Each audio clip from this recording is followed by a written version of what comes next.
What is going on, boys and girls, ladies and gentlemen? The ACMJS Gamer here. Today we're here to talk about Starfield again. There are some key points that have been brought up through a podcast that Todd Howard did with something Fredman. Um, there will be a link down in the description down below. It's podcast number 342. They go through everything, talking about the Xbox deal, to Elder Scrolls 6, to just different game things in general, and of course to talk about Starfield. And we're kind of here to go through the points that he made and see what kind of impact that might have in the future going forward. So everything here is from that podcast, and they say, Todd Howard says, Starfield in the star systems will have levels attached to them. So by that, I'm assuming they mean, like, for example, in Assassin's Creed, in Origins, Odyssey, Valhalla, you have different sections of the map, or different regions, if you will, of the map that you can go to them and you can access them, but they are a higher level. There's a higher level and increased risk of danger. Now, whether or not this is kind of like an AC2, where if you go into this region, it basically says you can't be here right now, you have to come back later, or if it's you can go to that region, it's just you're more likely to be killed. But who knows? Because there are some people that, even if they are underleveled, they like to go into the red zones. By that I mean a higher level area, and they like to risk it. And in my opinion, I do think that if you go into an area of high risk, and it's, above your level, you get more XP for it, you level up faster. So it's kind of a risk-reward factor. And Todd Howard talked a lot about tone throughout the game. They wanted a specific tone to set, and we'll get into that a little bit later as the points move on.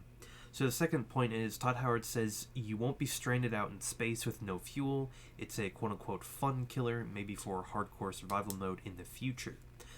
They said that they had toyed with this idea of running out of fuel, and potentially, like, you'd have to call someone, but you wouldn't know exactly who would come. So that would be an interesting mechanic, is if you, like, set out a distress signal and somebody came, but they could potentially board you and you'd have to fight them off. That would be an interesting feature, but as they said, you're in space, and they felt as if players, and through playtesting, would kind of just stop playing the game if they got stranded in space. Different space suits will have buffs to gases, toxicity / temperature, and will be useful depending on what planet you travel on. So it seems like we'll have a variety of...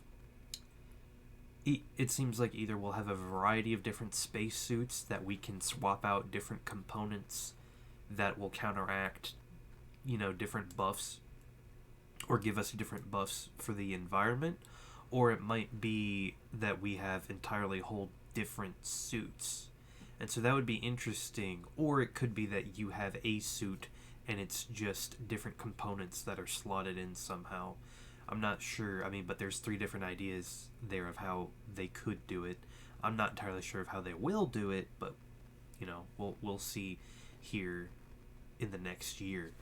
Let's see. Robot enemies are confirmed. We know of Vasco, who is one of the robot companions you can get. We saw him in the trailer last year. Apparently they had a lot more robots in the game, and they said we don't want this many robots, so they dialed it back. They said there are enemies, there are ones you can interact with, so that'll be interesting to see.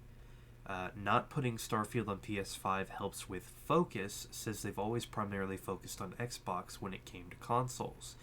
Now that is very interesting, because I do agree, even from the Sony PlayStation side, I do agree that if you have a console and you primarily make your games for a specific console, like God of War Ragnarok, they're focusing on one console and they are seeing what they can do with that console instead of being limited with other consoles, if that makes sense. They went into development focused on Xbox, so the exclusivity isn't abnormal for them. Xbox brought Bethesda to consoles with Elder Scrolls Morrowind. Xbox top engineers are helping with Starfield development on Series X/S. Delaying Starfield was tough, but the right thing to do.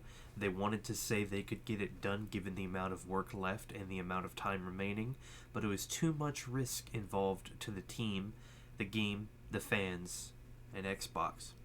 So, in my opinion, it's the right call. Recently, we have been getting a bunch of games that are not finished, and that are missing components or pillars of their entire game. So, we'll see. It's gotta stop. We are paying essentially a premium as gamers. We're paying anywhere from $60 to $75 plus if you get any of the special or digital upgrades for these games, and we are being severely underwhelmed by them and by technical issues that shouldn't be happening. So if Starfield can pull it off and they're having Xbox's help, hopefully it won't be a buggy, glitchy mess as Fallout and Skyrim have been in the past. But people love Bethesda, people love Fallout and Skyrim. I do as well. So we'll see where Starfield lands at launch. Todd Howard says there's added pressure to deliver for everybody with Starfield, since they are a platform seller now making the game. Essentially, Starfield is going to be an Xbox seller, which is a good thing, because a lot of people, if they have a PC but it isn't up to date and it isn't able to run Starfield, or if they just have a PS5, and they want to play Starfield, they're gonna go out and buy a console. It's the same thing with Sony. I see it with both sides. With Sony in 2018, when they released, I think they released Horizon in 2018. Horizon, Spider-Man, and God of War all in one year. Every game, somehow Sony manages to make it to where every new game that they put out, that would be a game I would go out and buy a console to play, or I would go out and buy a console just to play that game. And that has been the example that I've given all these years.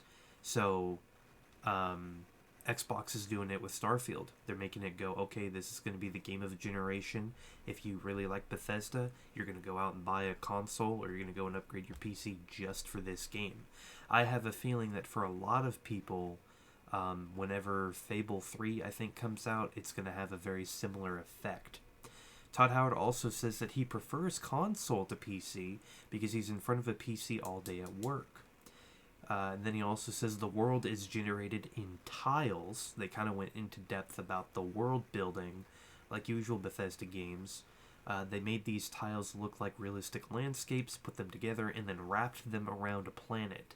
Todd says they could do way more than 1,000 planets, but decided to set a limit due to the detail of naming them and having a distinct feeling about each one. Now, he did go into detail a little bit about how they decided to do that, because they said originally they were thinking about pulling a Mass Effect, and if you're not sure what I'm talking about, in various Mass Effect games there are different planets that you can go and explore for resources or for fuel, and some of these planets have little one-off missions with a very linear purpose of a small scale area environment that you can go to. So this is something else Todd Howard said that I thought was interesting, was that Todd Howard said that they do have a system in the game that kind of tells you here's where the quest line is in a type of linear environment, but also here are the resources you can go and get. And then on top of that, the map will tell you on the planet if there's a settlement with that kind of linear feature, but it doesn't limit you to that. It's just that's the only settlement that's there. He said you can go off and explore the planet for resources, and they wanted to make that feeling distinctive, which I think is really cool, because If you want to, you can just sit there and explore and do resources, and that's how you play the game. I will more than likely be doing a lot of that, depending on how much of that is involved in upgrading your spacesuit, your weapons, your outpost, a lot of that stuff. So we'll see when the game comes out how that works. I'm very interested to see how that is. And then we continue on down here. And it says Todd specifically mentions a 40 level system, so different systems will be of varying difficulty. The tone, talked about that earlier, is that space travel should feel dangerous and that they have dialed it back and forth during development. Can possibly mine planets for fuel? Question mark. I'm not sure how the fuel will play into it.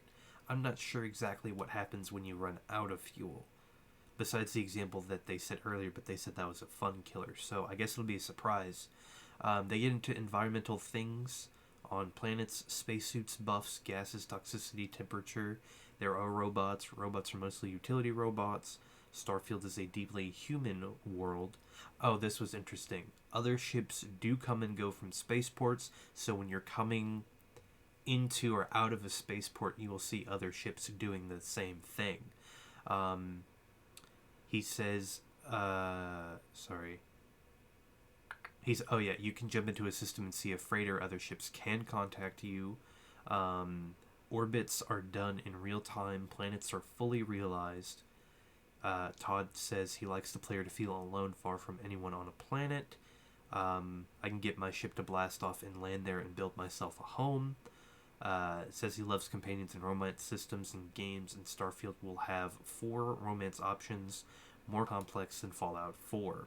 I'm curious if it's going to be 2 boy romances and 2 girl romances, because you can switch genders. You can be male or female. We'll be doing a male run.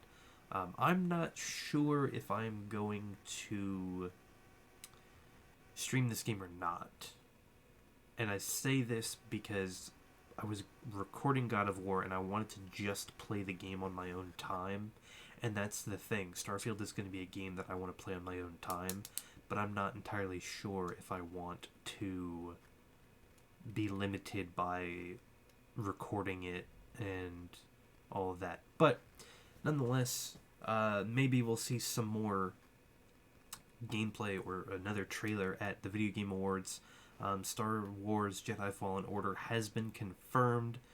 There was a release date leak through Steam that I covered yesterday in a separate video.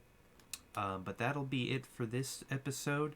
Watch out for my channel during the Game Awards, December 8th, I think this Thursday. Is that right? Yes, this Thursday. I will be uploading any trailers or gameplay videos from the Game Awards that look interesting to me, and I'll keep you guys updated news-wise. So thank you guys for watching, and I'll see you guys next time. Peace.